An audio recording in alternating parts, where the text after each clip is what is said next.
This is the original esport racing game. This is iRacing.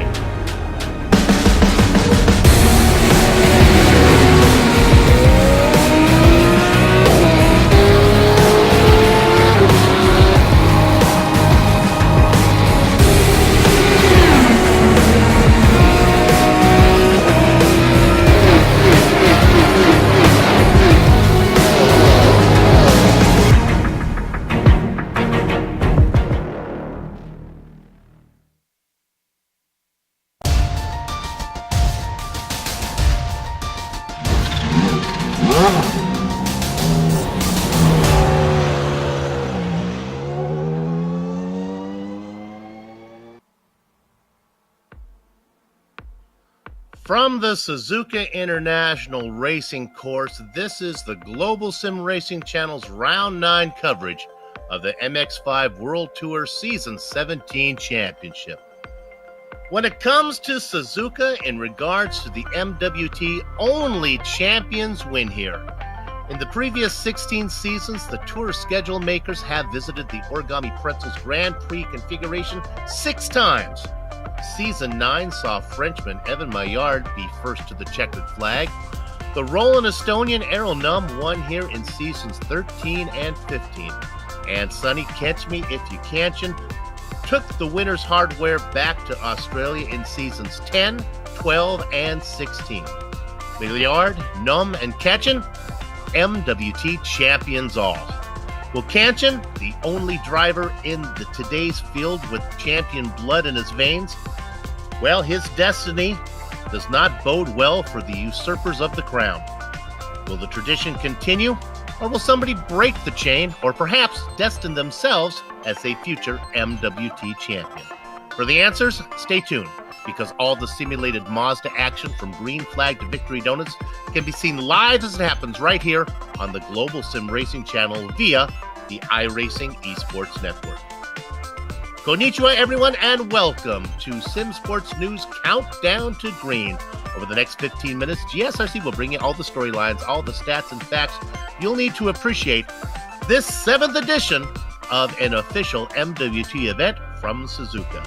Stefan Slocker joins yours truly, Bill Soupson, way up in the press box to bring you our bird's eye view. The hardest working man in Sim Race Broadcasting, Joe Peak, has director duties with cameras provided by Dougie Beard. Stefan, the MWT has come here 6 times before, and GSRC has been here countless times. But for those viewers new to GSRC and IESN, talk a bit about Suzuka. Where to start is the real question here, Sue. I guess a good start is the beginning. The very beginning. I'm talking the late 50s, where the first plans were laid out. Because back then this 3.6 mile long track once should have wound 3 times over itself in the region where today's S is stand. I'm kinda glad that after a flight over the rice fields area they decided against that plan. Because this layout that lays before us is probably one of the most fun ever produced. 17 turns in total and 2 of the most famous turns in motorsport. Obviously I'm talking about Spoon and the infamous 130R.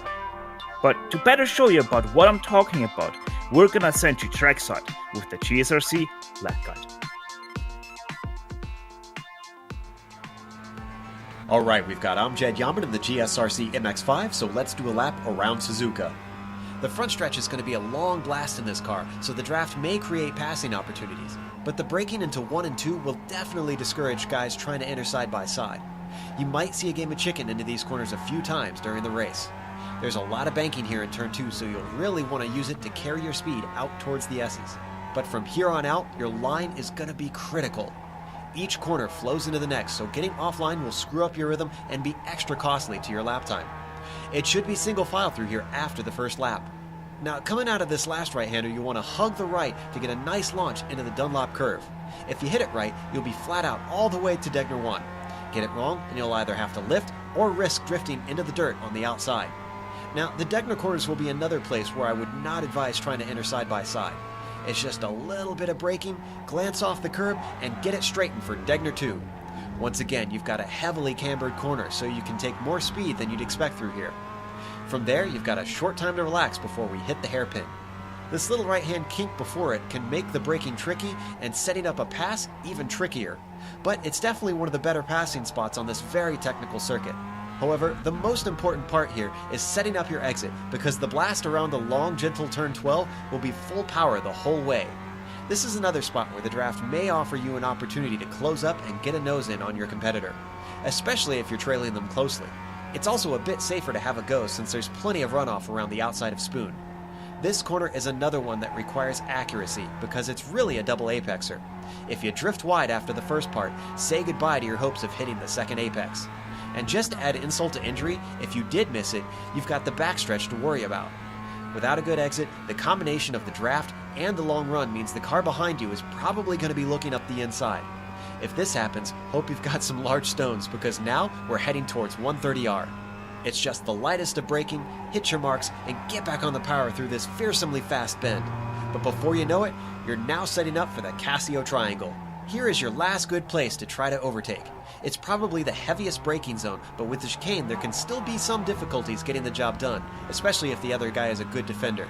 Still, the exit's going to be important once again because now we're dumped back on the pit straight, and you'll want every ounce of oomph the little Mazda engine can give you. As you come across the line, you've finished a lap around Suzuka.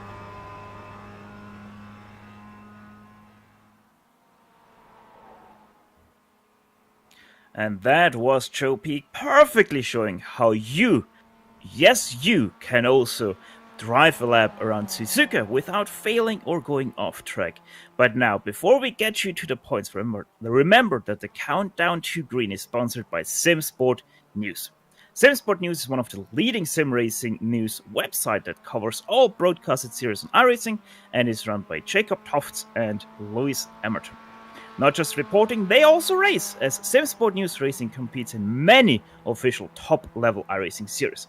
For more info, visit simsportnews.com. And now, for those points, Soup is gonna run you through the pro standings. And these are sponsored by the good folks at Heusingveld. All right, Sonny Kenshin has 3 wins this season, but so does Jaume Torres. Torres has raced in every event. Kenshin has already burned up most of his no-show compensation, so that 110-point lead is still very much in jeopardy. Coming off his best result of the season, a third, is Jean-Francois Pinot, and he climbs up a couple of spots into a podium position. Steven Van Ofstrel and Nicholas Berger each fall a spot as they sit 4th and 5th, respectively. But this is the pro standings. We also have another championship race. Stefan will talk about that right now. Yeah, Johan isn't here. Those AMS Championship is, as always, sponsored by SimSport News. And in that AMS Championship, we still have Bjorn de Voort from Belgium there, and first 514 points to his name. But once again, he has a no-show to his name. Derek Holland, 8 points behind. Also not here today. First guy to be here today is Jean-Marie Fugu, 77 points. Last round, he gained 2 positions in that standing. Michael Wardman out of Ohio and Stefan Weenhoff, they both aren't here either. So that championship really can get mixed up in those last few rounds. We still have to go. And Soup, I really have to say, in case you haven't realized it, but in that track guide, that was Amjad driving, and I hope you got your wishes out, because as we know, if you see Unicorn, you have 3 free wishes. There you go. We talked about how long GSRC has been part of the MWT. Of course, the very first broadcast, GSRC broadcast, was an MWT event, and that event was actually won by Amjad Yaman, who now does a lot of directing here on the Global Sim Racing channel. Relatively small field by MWT standards. We only have 10 drivers here today. We talked about Derek Holland. He has raced in every race so far. He is not here today, unfortunately. You know, the best of the best in the iRacing World Championships, as well as many private leagues like the one you're watching right now, are showcased right here on the iRacing Esports Network. If you haven't done so yet, make sure that you subscribe. I'll tell you this, GSRC is proud to be part of the IESN stable of broadcasters. And IESN is always picking up new viewers. So with those in mind, here's Steph again to talk about the event details. Yeah, and we're here round 9 of 11. So only with this one, 3 more races to go in this championship. So It's gonna come very close to the decider today, though we have 18 laps in store for you here around the beautiful origami pretzel, as already mentioned. Setups for this series, just like in the advanced MX-5 Cup, they're completely open, but you have to do one stop, unlike in the AMC Incident Cap. There isn't one, but they get a miles per incident bonus at the end of each race. All right, all the business is out of the way. Well, one last little piece of business always affects the racing. Let's take a quick look at the weather here in the land of the rising sun. What do you think, Steph? It's for sure going to be interesting. We have on the track 89 Fahrenheit, so a bit lower than what we see in the fall weather. It's also mostly cloudy, so we will see every now and then a cloud go over the track. Wind might be interesting here today, 11 miles per hour from the south to southeast. Also, the miles per hour go between 9 to 15 miles per hour. So it is going to be interesting, but that track temperature, we're going to have to keep that in mind, because these guys will use up their tires on a track like this. All right, now all the business is out of the way. We can turn our attention to the business on the track. Multi-time champion Sonny Canchen is the fastest in qualifying, put in a 2:24.1. About 3/10 slower is his Asbury Motorsports teammate, the Italian Marcello Pajan. There's Marcello. And Marcello just put up, I think he just... No, that was Mimolidis who jumped up there. There we can see him. He just jumped up to third there, so a good second lap by him. Was actually about a second faster than his first one, so good job on improving there. Three of these drivers here, three of the very top drivers, were in last night's kind of debut race. Go ahead, Seth. Oh, Jaume Masses Torres there with a nice drift through the 130R. Wheeling that car around there, but keeping the slide down. Didn't even lift, but probably did cost him a good 2/10 there. Let's see if he can improve from 5th position, and yes he does. 3/10, he goes up to 4th.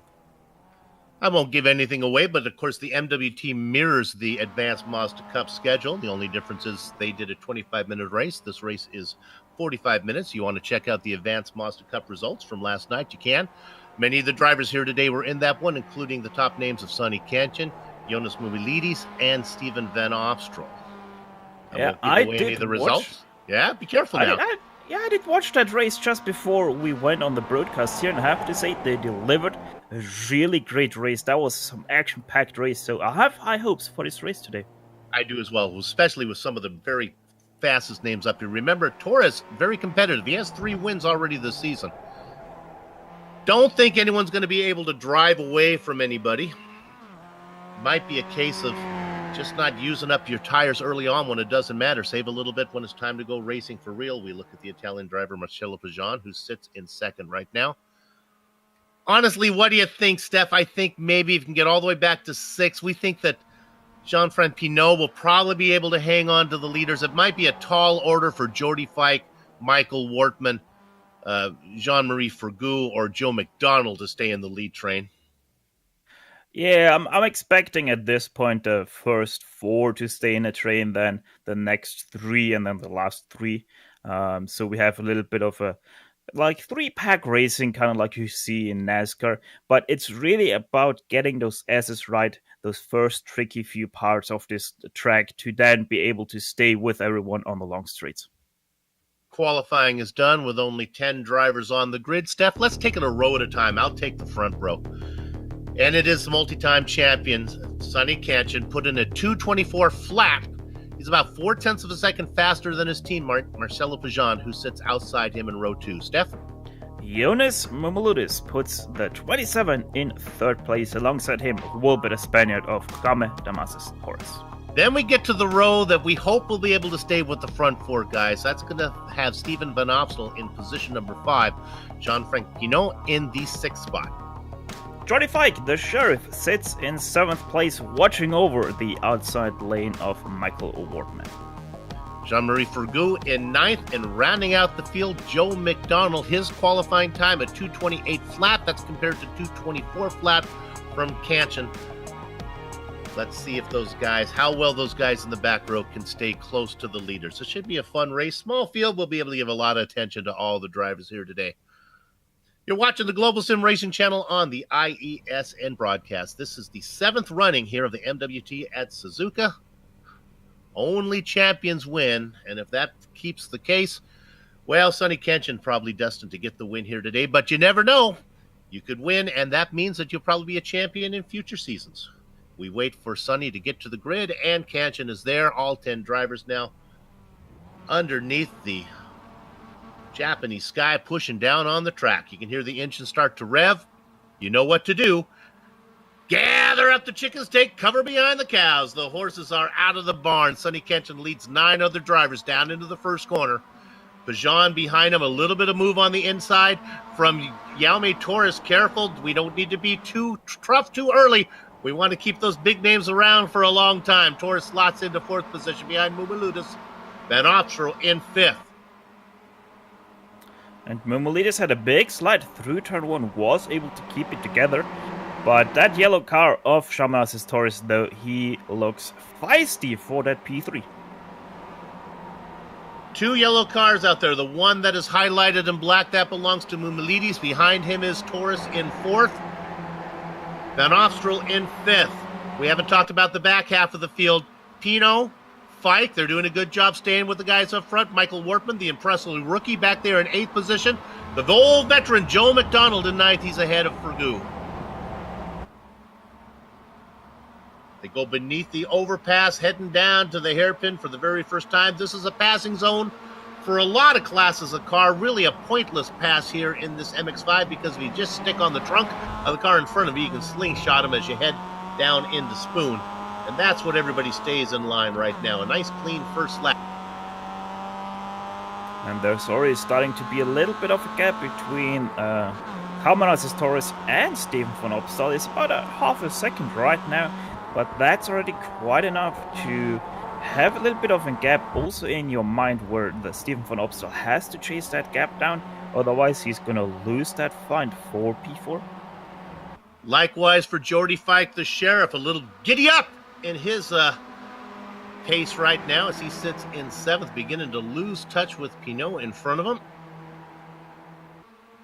Now they get in the tow, and you can see Van Opstrow start to pull back up behind those 2 yellow cars of Mumulidis and Torres. Down into the Castillo Triangle for the first time. Here comes an attack from Torres on the inside of Mumulidis. They get together again. Mumulidis probably cut the corner. He's now loose. He spins and he gets pushed out of the way. The Greek streak is not going to be happy about that. He's back out there. That was a little bit too aggressive from Shamasis Torres there. Over the curb he goes, 2 wheels way up in the air. And no point of steering there because that's only going to make it worse. He shoulder checks Mumulidis out of the way. Stephen van Opstal has no way to avoid that. Also runs into the back. So 3 cars in 1 turn with quite some damage to the cars. We'll take a look at this one on replay. I understand when the opportunity is there, you'd like to take it, but my goodness, we got 17 more laps of racing to go, and maybe that's not the easiest spot to make a pass. No, the move was on, most definitely. He just cut it way too hard over that curb. If he doesn't take that curb that hard, he's easily gonna make that pass stick on Mumulidis. He was just, as said, too aggressive on that curb, and then we all saw the outcome of that. Well, there you go. Now the question is, did Torres pick up any damage to his car? And will be hit? Boy, he runs really wide through Degner. And there we look at the replay still, and there goes the Greek streak off into the sand. Will Torres be able to run down the 2 guys up in front? That is Pajan now with about a 1.4 second lead. Well, Torres has quite some damage to his left fender and the front of his car from that second hit of Mumulidis. Also, his left door is probably not going to open anytime soon. So, yeah, he has some damage, and we know that these cars can be affected by extensive amount of damage, which he most certainly has picked up. And look at Stephen van Opstal being all over the back of the Spaniard. Indeed. In fact, here comes a pass. Van Opstral's going to move. This will be, honestly, as they come up to this left-hander, he'll be on the preferred position, and he gets this pass made as they work through 130R. The gap to the leaders, 1.3 seconds. Van Opstral cannot afford to wait. Let's go back in and check on Mumilidis. He's already picked off Fergu, and now he comes up on the back of Joe McDonald. Yeah, and what this really has done is it split the field up in a few two-car packs.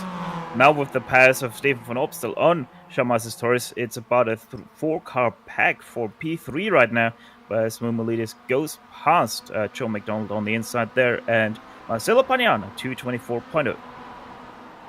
Good opportunity for the veteran McDonald just to tuck in behind and let Mumilidis, if he can stay with him, pull him up through the field. Next on the hit list for Mumilidis will be the rookie Michael Wortman. Wortman racing in 7th.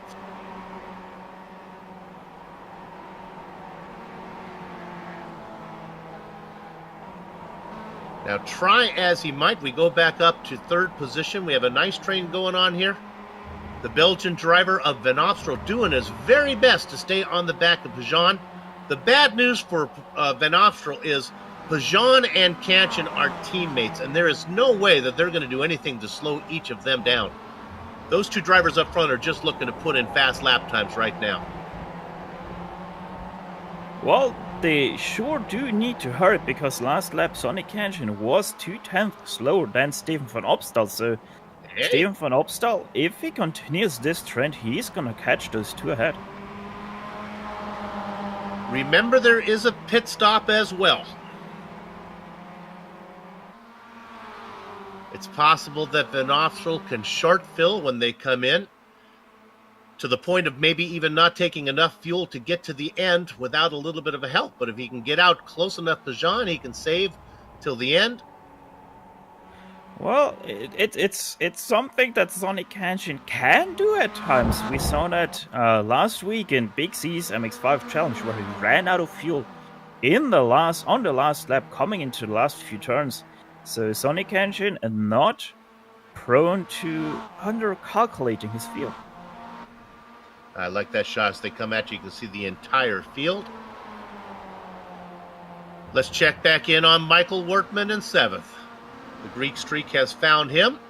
As they head down into the Casio Triangle, I don't think that Mumilidis will probably make the pass here. He'll look to get a good run out of this one. As I say that, Wortman goes off, and I'll take it when it's there. So Mumilidis gets one more spot. I think he got a little bit scared there by Mumilidis, because he surely looked like he's gonna dive it in there. I fully expected him to do that. So I think Wortman just a little bit scared by that and outbroke himself there. But remember, Wortman had a good view of the incident between Mumilidis and Torres earlier, so he probably didn't want that to happen to him. So let's tell Mumilidis now's got 3.3 seconds to get up to the Sheriff. Jordy Fike in 6th. And the last lap between Stefan van Opstal and Sonny Kanchan was faster by 0.3. So unless Stefan van Opstal finds something, he won't get up there right now. Now we look at the two leaders. You see those up in the identically colored cars. That is Kanchan and Pajan. Now, if there is an advantage, you got to figure that Marcello maybe has a little bit of advantage, burning a little less fuel. They all start with the same amount of fuel. That doesn't mean they burn the same amount of fuel, depending on whether you're doing the work out in front or if you're in the draft. And certainly, Pajan has been behind Kanchan the entire race so far. Jean-Marcel Torres with a little bit of a mistake into the hairpin, cuts the grass too much on braking, goes all sideways there. Keeps it together though and stays in front of Franck Penaud.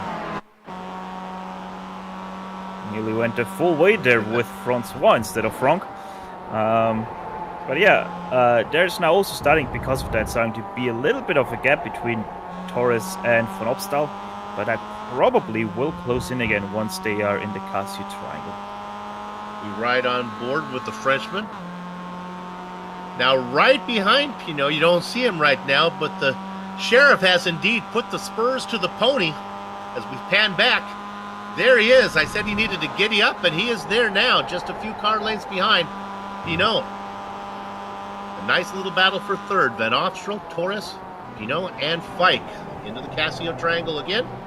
Right, left, right, and back out onto the main straight in front of the cheering fans. Interval from Fike back to Mumilidis, just a tick under 4 seconds. And let's see with Mumilidis, a 25.5 versus a 24.62 Jordi Fike. So it seems like Mumilidis, with all the damage he has, he's not able to stay on pace with the guys ahead. So very unfortunate first few laps for Ionis. Yeah, getting around Fergu, McDonald, and Wortman is one thing, but trying to run down a train that's being led by Steven Van Opstel, well, that's a different undertaking altogether. Speaking of some of the guys in the back, let's take a look at Joe McDonald. He's in a little bit of a battle here, and I think he's about to be overpassed by Jean-Marie Fergu. These guys battle for 9th spot. You know, every overpass needs an underpass, so let's see if Jean-Marie Fergu does the overtake here under the overpass, or if he sticks it into Spoon. Very aggressive there for McDonald, way more aggressive than Fergu over the first curb of the Degner curves. So he got himself a nice gap there. Yep, down into the hairpin. McDonald opens up a bit of a lead. Oh, Pinot under pressure of Fike now. He sure is. I'm not so much it's Fike gaining on him if Pinot maybe lost touch with Torres. Yeah, Pinot out of the hairpin, he was 4 wheels on the grass there. But Fike also had a better exit out of the initial exit out of the hairpin. He was side by side with Pinot out of that hairpin, so maybe something with the draft he is able to do. Torres ahead, he is pushing Steven Van Opstel, really wanting to get away from the 2 guys ahead, behind, and get to the 2 guys ahead, but much different. You look at him going right past you right now. That was a push from Van Opstel. Torres definitely had the momentum to go around him if he wanted, but I think he wanted to see if they had a chance maybe to get up to the guys in front. Woo. Very wide from Van Opstel. That's about 400x there for him. It's as wide as he was. Opening up the gap for Torres. Yeah, that's not the pace they wanted. They were looking to get to Kanchan and Pajan. The pass is made now by Torres, so let's see what he can do. The interval, boy, they lost about a second. They're now about 2.5 back. That mistake. They lost about a second to the 2 leaders, and that also allowed Pinot back into the mix, bringing Fike with him.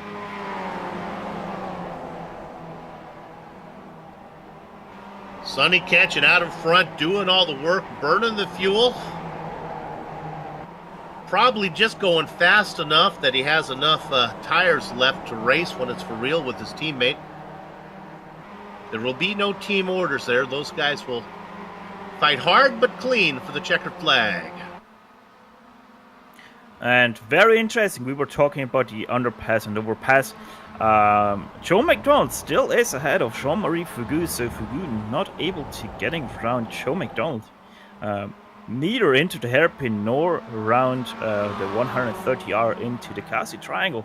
So these two, the 2 amateurs in this race, not counting Ionis Mumilidis here, obviously, they really are putting on quite a good fight there. It's an old request on my part that falls on deaf ears, but I still think if they took the overpass away and turned it into an intersection, it would really spice things up here at Suzuka. That's just me. We look at this battle for 9th spot. McDonald ahead of Fergu.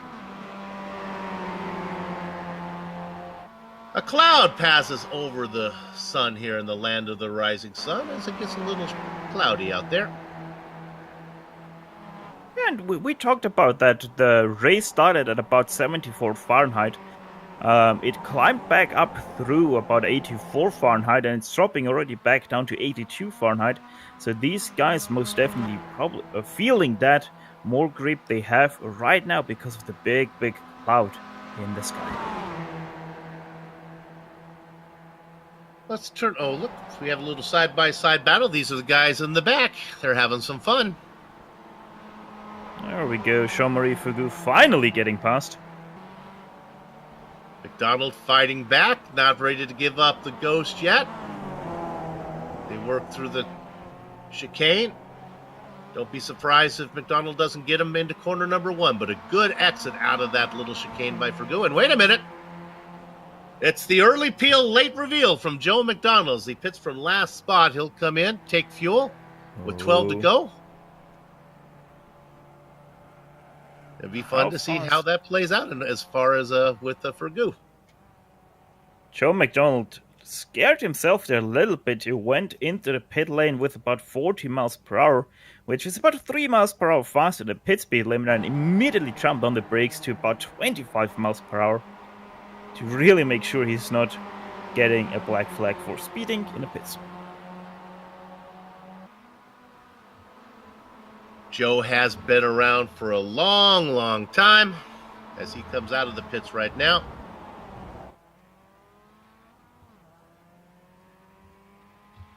Copyright infringement rules keep him from racing his familiar golden arches on that machine, but nevertheless, Joe, good to see you out here racing. Well, as long as he has a farm, it's alright. Let's look at the battle for 4th. This is Van Opstroll with Pinot. I think Pinot might be interested in getting that spot. As they head down into Spoon. The Belgian driver being chased by the French driver. Behind a Spanish driver.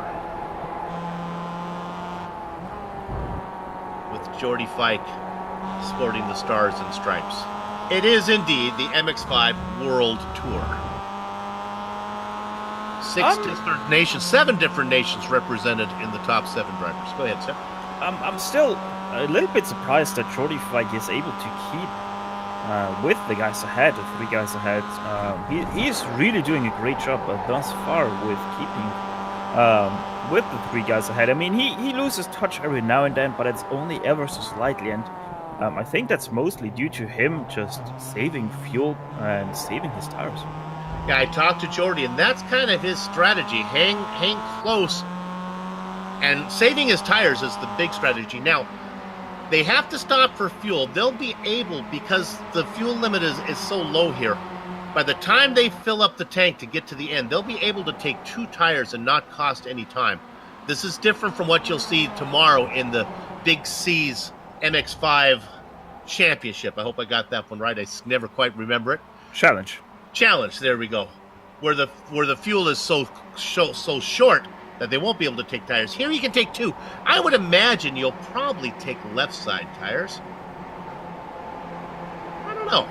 Now you got me confused, because I know that in Big C's MX-5 Challenge you can take tires. You can take tires, okay.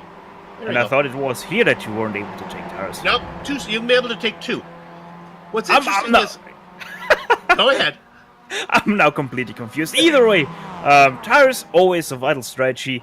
If you can see the benefit more than you can see the negative side of how much longer you spend in the pit. Oh my, almost in the wall. I think you saw it there.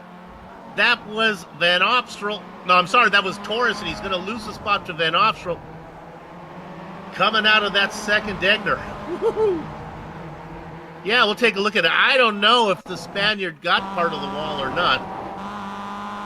Yeah, probably the best view in the house is from Steven Van Opstal there. Super close for Shaman's Torres. There he goes now into Digner 2, and then look at that view. Almost lost his driver's side rear mirror, but it's still there. You know what? The thing is, he actually had a little bit of a slide. He had to correct it, and because of that, he got that close to the wall. So very lucky there for Schaumann with his stars. Well, it was once 2.5 seconds between the guys in third up to the front 2. Then it got to 3.5. Now it is 4.5. I think we see a trend beginning. It's not so much pace, Stefan. It's mistakes that these guys are making. The front 2 are just smooth as blended whiskey. As Uh-oh. Shaman's Taurus goes into pit lane to finish that, I think it's both. They're not fast enough to keep in the lower part of the draft, but also they make just way too many mistakes to be able to keep with them. And I think that is because they have to push that much to stay with the guys ahead, to stay on the lap times the guys ahead do. As Shaman's Taurus finally comes to a stop.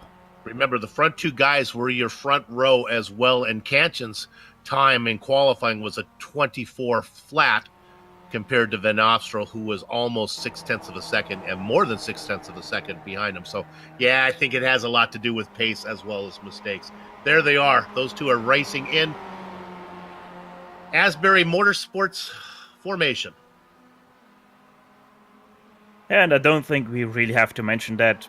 Pretty much a no-brainer, but Joe McDonald now no longer in the lead of the guys that have already pitted, as Shaman's Taurus comes out way ahead of him. But it will be fun to see if Taurus, how that fares in relationships of Van Ofstrel, Pinot, and Fike, because he's out there racing by himself now. Maybe he figured he was the fastest of the four of them.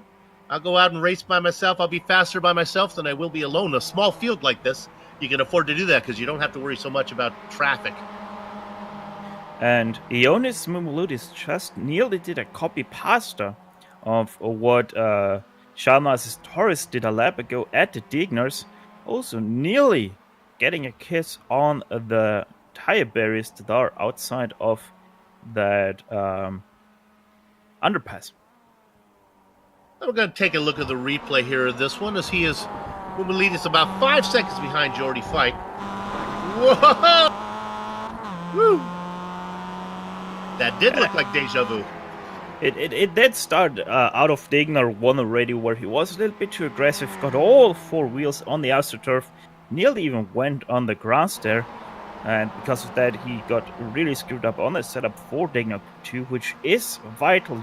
It doesn't seem like it, but it is quite a vital setup, because it is a bit steep there up the hill to the hairpin.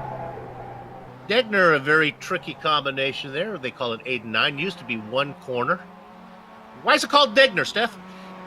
Well, it used to be a continuous radius turn there, until the very first race of Suzuka here. It was a 50cc race where Erich Degner raced, and he was the first to crash on his Suzuki, because a wind gust did blow off his front wheel and he crashed quite hard there. And because of that, to ever mark this first ever crash at Suzuka, they named the two corners after 1983 is when that got into a two-turn corner there.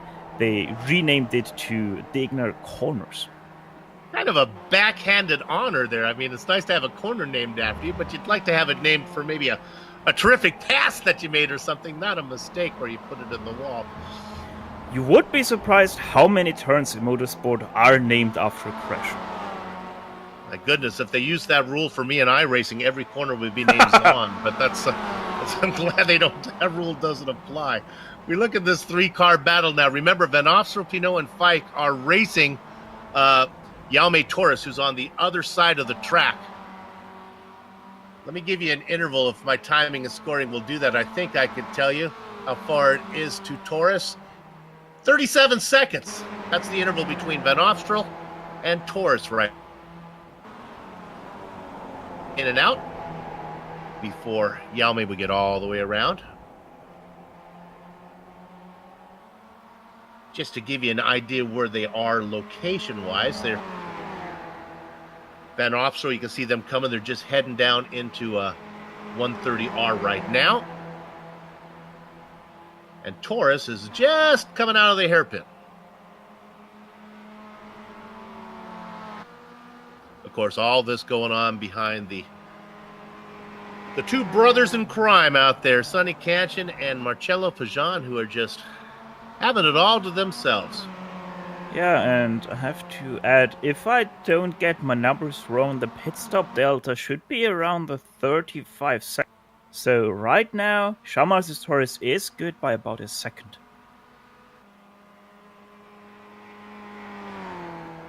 There is Torres. 3 wins under his belt so far this season. He has been very successful. He has raced in every event. Sonny Ketchen has missed 2. Go ahead. I have to quickly correct myself because the first name of Degner is Ernst, not Erich. Okay.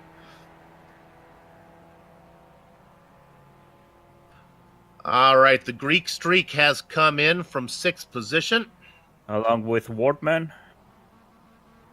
And Shaman Torres, no surprise, gets past him quite easily. Vergu stays out, so he'll get a few spots. You see Mumalides starting to roll as well behind them. Going to come out about, well, I'm going to give you the exact time, 5.6 seconds behind Torres is Mumalides. Which was about the gap of Mumalides to the 3-car pack ahead of him. So, as said, it is gonna get really close between Shalman Torres and the 3 guys he was fighting with. 8 laps to go. This is season number 17 of the MX-5 World Tour. Round number 9 from Suzuka. We continue to look at this battle between Van Opstel, Pinot, and Fike. Oh my goodness, a little bit of mistake from the French driver there.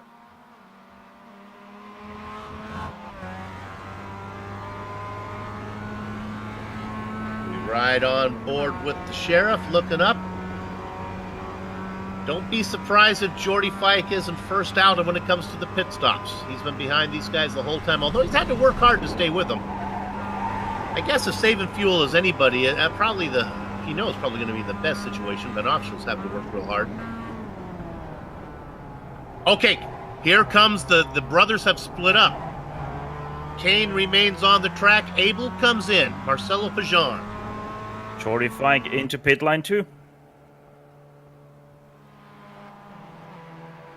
Surprisingly, that Canton and Pajan would not come in together. Clearly, there are no team orders. Pajan thinks he has saved fuel. He's going to come in, take a real short stop, shorter than his teammate. Interesting thing will be, obviously, how they come out in relation to exactly this guy. Shaman Torres. Through the Casio triangle he goes. The other 2 are still stationary. We'll be able to see him. Pajan's rolling. Fike 2 now. This will be closer than I thought. By the time, Pajan gets out, he's into 1 right now. Look at Torres, though. This is going to get side by side into turn 1. Shaman Torres has the overlap. But this tells us that this is going to get really close into turn 1 once Van Opstal and Pinot pit. Because we'll have 2 drivers coming out and we'll have 2 drivers on the track. So Torres came in of the earliest of them, of the 4, and Fike comes in a few laps later. He able to cycle out right about the same place. Pit stop times in the box, Torres of 15.9. Fike, wow, my goodness, a 14.1. Yeah, but Paniana, 13.8, the shortest through the pit line, the shortest on the stop. That's right, because he had been behind his teammate the entire time. So what does Sonny Catch Me If You Can't do? His 4 wheels have scared the cockatoos from Kintar East to Newman Dew for season after season. Does he come in for a pit stop? We'll find out soon as he heads down to 130R. Maybe he thinks this is where pace will be the factor. His car's a little lighter. Doesn't have as much fuel. Can he go another lap? He might not be able to. He may be forced to come in. We're getting close to where the window is. We'll see. Through the chicane. I'm expecting him to come in. He's around, and that's why you get paid the big bucks here at GSRC. There is the stop.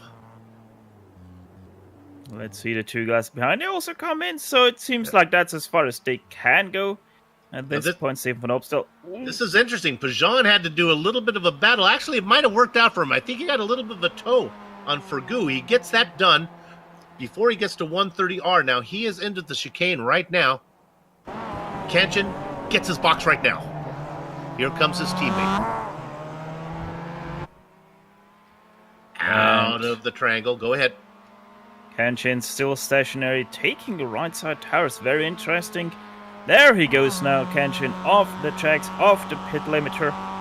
Where is his teammate? Here he comes. Marcelo Pagnan is gonna easily jump. Gonna get him. There he goes. See you later, boy, like you're a skater, boy, but the gap is probably not big enough for the Italian to race away. Oh, in behind, it's gonna get really close. Shamanazes Torres through the outside of turn 1, goes past Pinot, not able to leapfrog Steve von Opstal, so Shamanazes Torres slots in P4. So like my mom always said, it'll all come out in the wash. Sure enough, no matter when they pit, Van Opstal, Torres, Pinot, and Fike, when it's all said and done, they're right back together battling for third position in that 4-car train. All the pit stops are in.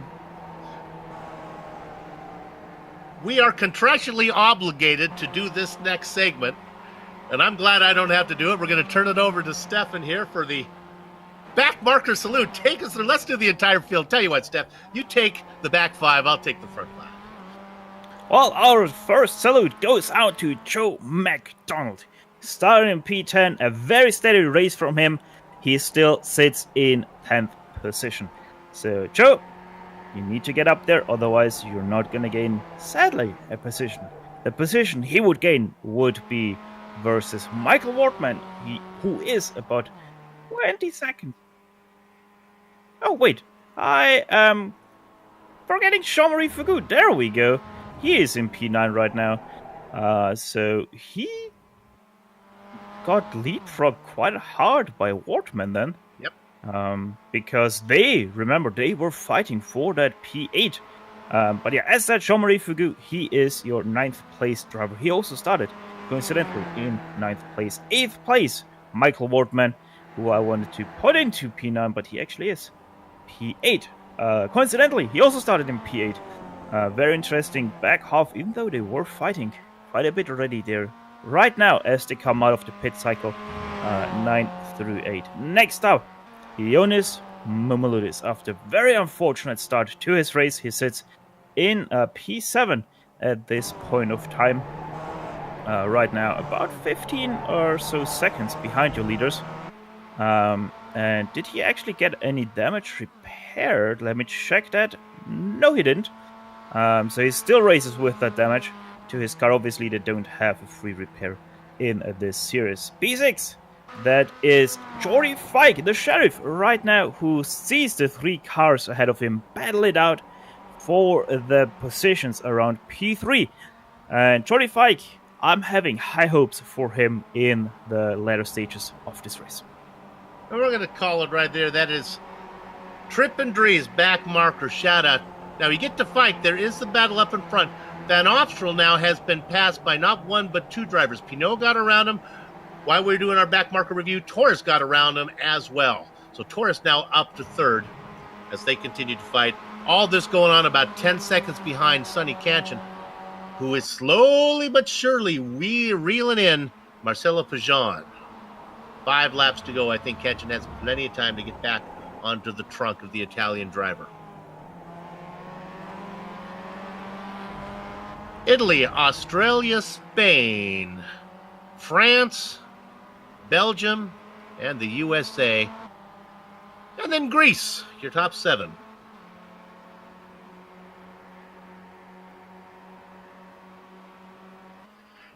It's a good question. The question is, Ioannis Moumoulidis races out of Germany. He's where he hails right now, but he's originally from Greece. He flies the Greek flag, so I just cannot associate Moumoulidis with the name Moumoulidis with Germany, so I gotta do Greece. Oh, that's fun! Whee! I have to say though, in Germany there's quite a big number of Greeks. There you go. That is a thing though. Also in Austria, the same thing. Well, they certainly know how to drift a car. All right, there's those 4 coming at you right now. This is going to be exciting. Here comes a move. Van Opstroll peeking on the outside. Pinot tries to pin him out there. Not going to happen this time.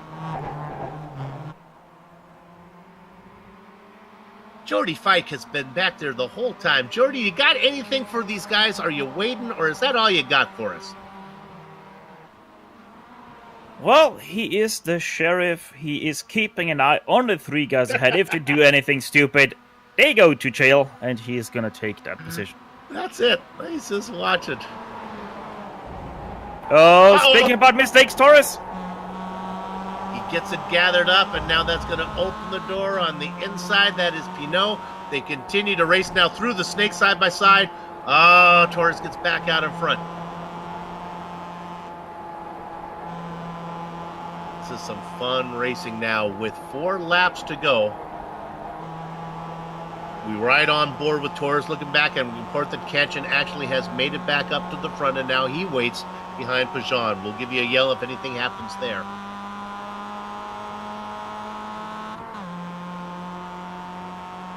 Remember, Torres still in the hunt for the championship.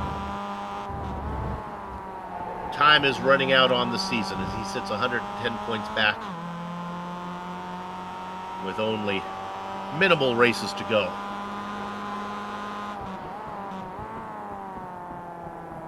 Down into the hairpin.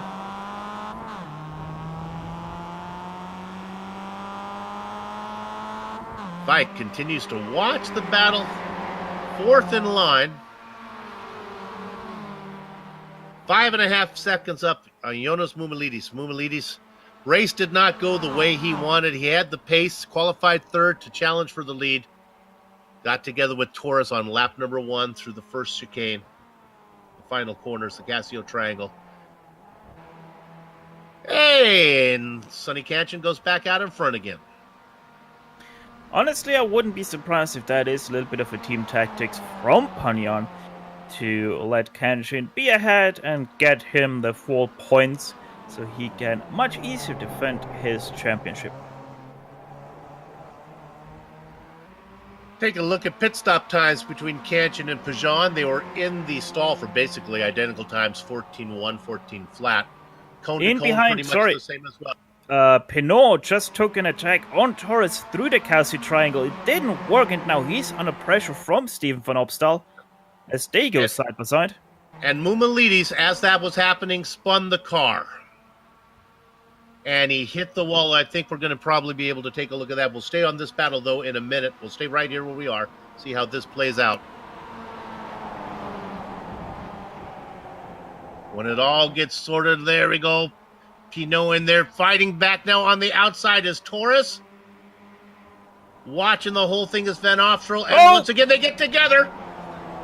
That is Pinot, puts it off in the grass, but he gets it gathered up. No harm, no foul. They continue to race on. Yeah, Pinot wanted to close the door on Torres there out of turn 2, but Torres too much momentum for Pinot, and Pinot just not fast enough to close the door. So that all happened because of that. And there we go on the replay of Moumelidis. You can see he nearly got it saved ahead of the wall, but sadly did tap it and spun out back onto the track. There we can see it now much better. Just look at how close he gets to saving that car in front of the wall. And when he brought it out on the track, the car was undrivable. He had to park it out on the track. He has taken a tow.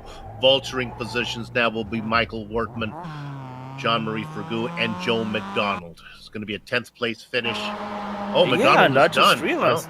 Yeah, McDonald did disconnect, but I can't see what happened to him. Must have happened quite some time ago already. All right. Let's focus our attention back up to 3rd position as they race kind of in triangle formation there.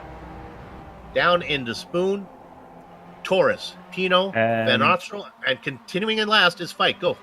I can report that Joe McDonald just did park his car. No damage visible to him, so I think he just gave up on driving. Well, if he would have known that Moumelidis was going to crash, he might have stayed out there a couple more laps to vulture a few spots there. All right, through the chicane for yet another time. 3 laps to go for the leaders. Here come these. Look at this. Side by side this time. Oh, Shaw, why did you not defend the inside there, leaving the door open for Torres? Torres says, thank you very much, and goes back through. Here comes the Sheriff now. He's got himself a tow. He's got a position. He's going to run out of tarmac. The track's just not wide enough. He's going to scoot through. As there's room, Jordy, if you want it between the two drivers, he waits. It's going to be 3 wide in front of him. The Sheriff doesn't want anything of this. He backs out. He can see the writing on the wall. Now he tucks it inside. Meanwhile, Torres is out in front. Pinot able to gathers up, and finally, Jody Fike picks up one position on the optional, and Fike may not be done as he's now right behind Pinot. There may not be a lot of cars on the track, but these 4 drivers are putting on quite a show. Let's hope that all 4 get to the checker flag in one piece.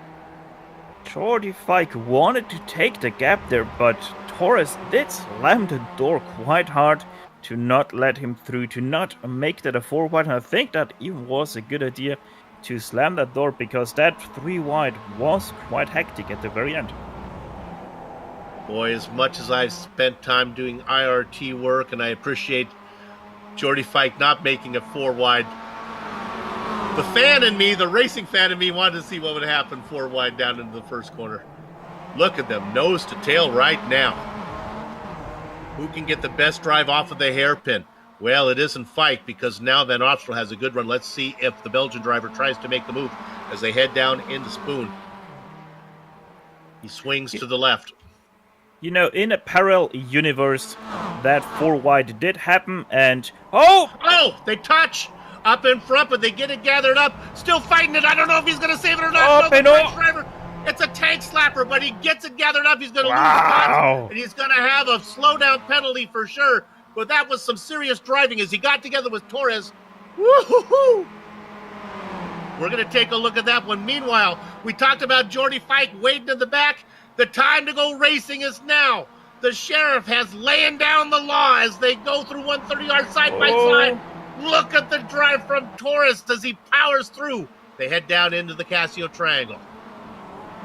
Torres screams at Jordy with a loud no and slams the door harder than one could ever do. And that cost Torres to have a bad exit out of that chicane. And now here comes Van Opstel side by side. The car will not go. Fike taking the defensive line on the inside. I think he's got this safely protected. In fact, Jordy can come on over, get a wide entrance into one to get a good drive off, and he does. Got to be careful not to lose touch with Torres. The white flag is out. This is where the action is. Meanwhile, up in front, Kanchan has about a 5-car length lead on Pajan. We'll keep an eye on that. We'll see if the Italian driver can run him in. This is where the action is. Yeah, go ahead. Let's not forget Jordy Fike and Van Opstel are teammates, so they might work together through those last few turns to get up to Torres and challenge him for that P3. There might still be a chance for Pinot to get into the mix as well. He's only 1.2 seconds behind Van Opstel. We've watched the battle for third, keeping an eye on the lead. Better go up there now. It's closed down to a car length as they work through the hairpin. Kanchan in front of Pajan. There's not a lot of time for Pajan to get this done. He now loses some ground as the accordion effect comes into play. They head down into Spoon. This will be a sweeping left-hander. It's kind of a double apex corner. They call it 13. It's really 2 left-handers. We'll see how it plays out. Pajan right behind Kanchan now. Here they come into the first part of Spoon. Getting an exit out of here will be very important for Pajan. He'll have one more stab at it. He can try to go 2 wide through 130R or force the issue through the Casio Triangle. He is 2 car lengths back. The Italian driver chasing his Australian teammate. Now he's 1 car length back. He's got the run. Let's see what type of line Kanchan takes. He's going to stay to track left. Pajan's car did not go. It kind of stalls out. They head down into the 130R. Let's see if Pajan has one more dive left in him. He's going to have to take it in deeper than Confucius in a submarine if he wants to get this pass made. They get into the Casio Triangle, nothing there. I believe round number 9 indeed is going to go to Sonny. Catch me if you can't. And he picks up his 4th win of the season. Let's go back to third. Coming down into the triangle now, this is Torres being challenged by Fike. Fike gets a little bit of hello from Van Opstel. Van Opstel's now out of the picture. Let's see what Jordy can do. Coming out of here, Jordy puts the right side tires on the grass. That's going to kill his momentum. Third position to go to Torres. Fike is going to get fourth. Van Ofster will have to settle for fifth, and the man who got pushed out, Pinot, will get sixth. Yeah, and Jordy did keep it a little bit too quiet there through the 130. Yeah, he could have easily pushed it there for that because he was way alongside of Shamanaz's Torres, but brakes there quite heavily to get in behind Shamanaz's Torres, so he slots in P4, which still is a very good finish for him. Our top amateur, Michael Workman, gets 7th place, first in class. Jean-Marie Fergou will get 8th position, second in class.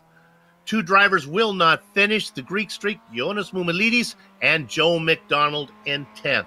The racing is over here in the land of the rising sun, but our broadcast is far from done. We're going to step aside for a quick break, but we'll be back for the Hoisingveld wrap-up, where we'll run down the entire finishing order, talk to some of the drivers before we put a lock on the gate. You're watching GSRC on IESN. Stay tuned.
Welcome back to the Hoisingveld Wrap-Up Show, streaming your way on the Global Sim Racing channel via the iRacing Esports Network. Hoisingveld Solutions, currently being used by countless professional teams and drivers, is now within budgetary reach, all without having to compromise on realism or engineering value.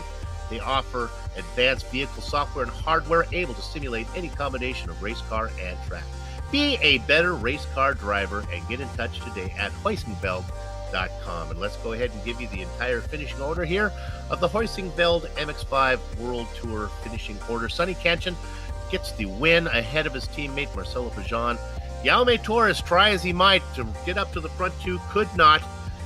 He was able to fend off the guys he was fighting with, which included Jordy Fike and Stephen Van Oftrel. Stefan, who you have in the back half of this? Jean-Francois Pinot, after his big mistake through the spoon, only P6. He could have fought there for the P3, probably even had the best cards apart from Jordy Fike, but with that, he sits only 6th, 2 seconds behind Stephen Obstall. 7th place, Michael Workman, your highest finishing amateur, ahead of Jean-Marie Fugu, who also is your last car to finish this race, because we have 2 DNFs in the names of Ionis Mumludis and Joe McDonald. Okay, I get the honor of talking with our race winner and points leader as well. It is Sonny Kanchan, who picks up his 4th win of the season. Sonny, congratulations on the win. Let's talk pit strategy. I guess no team orders about when to pit, huh? That's right. I mean, first of all, nice talking to you again. And here we go. So, yeah, the pit strategy. What happened was, unfortunately, I lost contact with my team on the radio. I thought something went wrong. They can't hear me speak. And then, I mean, both Marcello and Jordy, and there was Stephen Oss. And then I was wondering what happened at the end of the race. I realized I was on mute all along. So I realized I put it on mute. The mic wasn't working. But then again, there was no team orders or anything. Just we went with the flow. Marcello and I were working together, and that definitely helped to get away in the beginning from the pack behind us. And after we made a gap, it was all about getting to the pit stop. And then I pulled a dummy on Marcello, so he was laughing about it at the end of the race. Was there any concern that you were doing all the work and that you would have to put more fuel in the car when it came time to pit?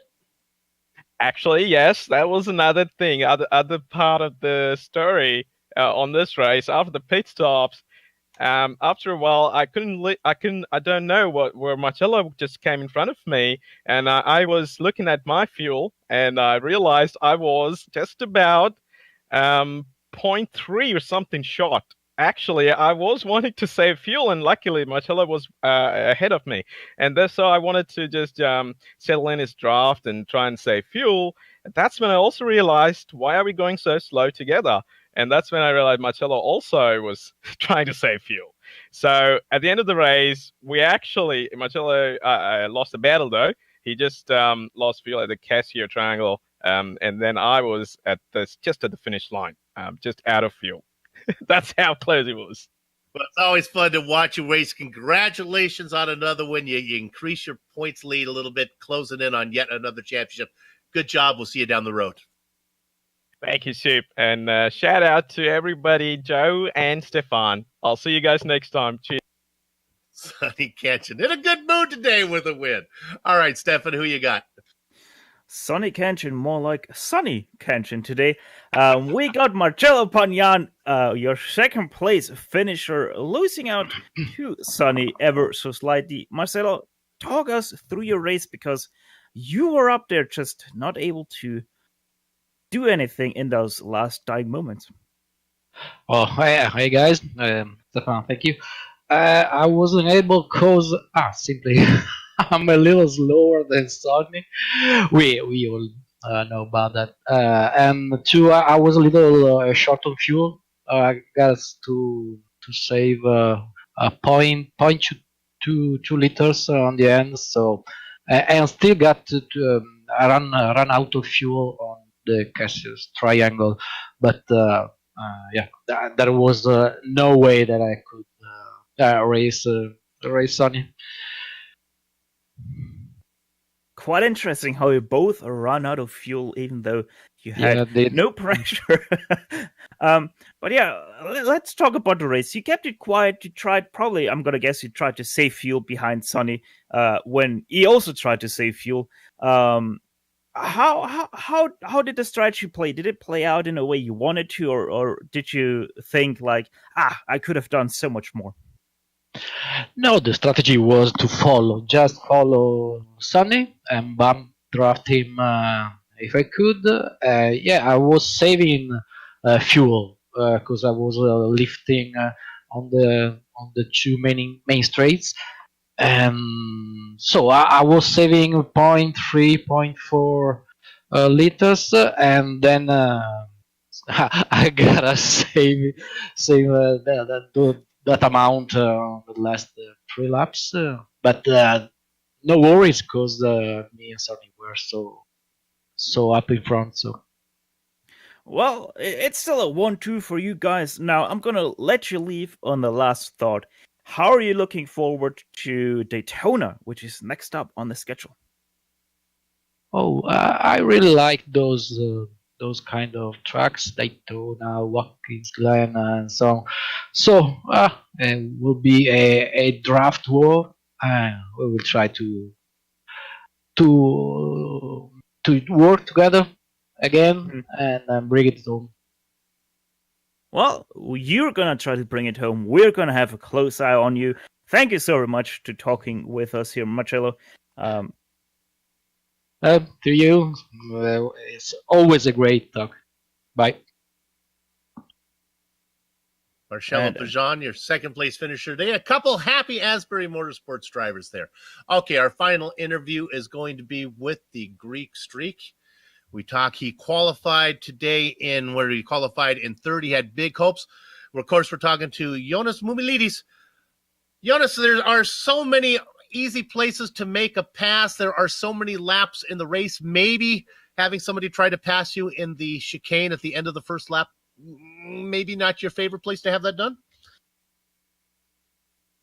That is absolutely never taking place at all. I am very disappointed by what Torres did there. I don't want to become too offensive, but that definitely was not proper, and that incident was all on him.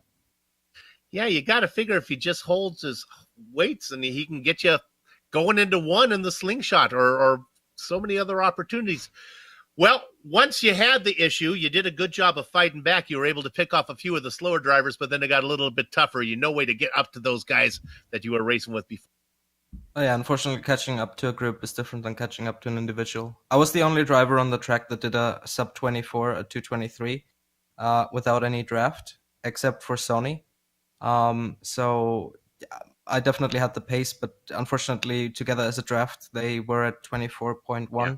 So yeah, that's if I catch up 3/10 a lap after 10 laps, will be 3 seconds. That's still not enough to catch up back to the draft. And as you saw, I made some mistakes there. I overcooked twice. I overcooked the corner and lost over 2 seconds.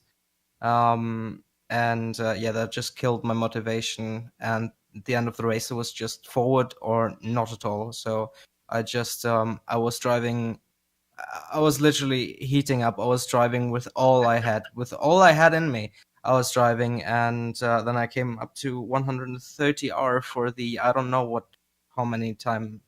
I didn't even count at that point. And yeah, as you saw, I overcooked it and ended up in the wall. It's unfortunate, but yeah, it was no point.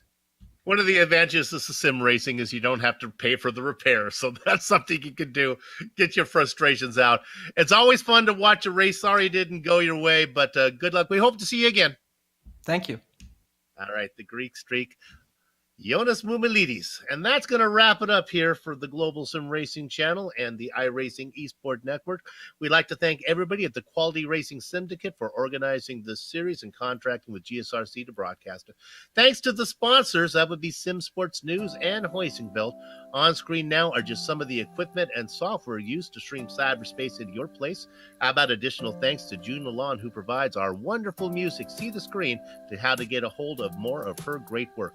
The MX-5 World Tour returns in 2 weeks. That's going to be May 25th for round 10 from Daytona. GSRC via IESN will be there to bring you all the action. We hope that you join us.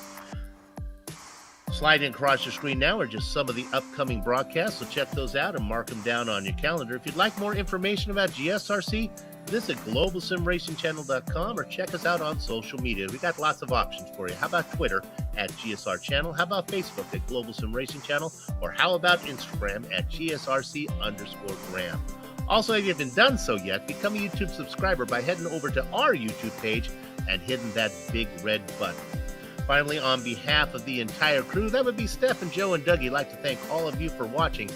As it was indeed, Sonny Catch Me If You Canchin picks up his 4th win of the season here, round number 9 at Suzuka. With that said, we're off to have fun storming the castle. So until next time, race clean, race hard, and we will see you on the track.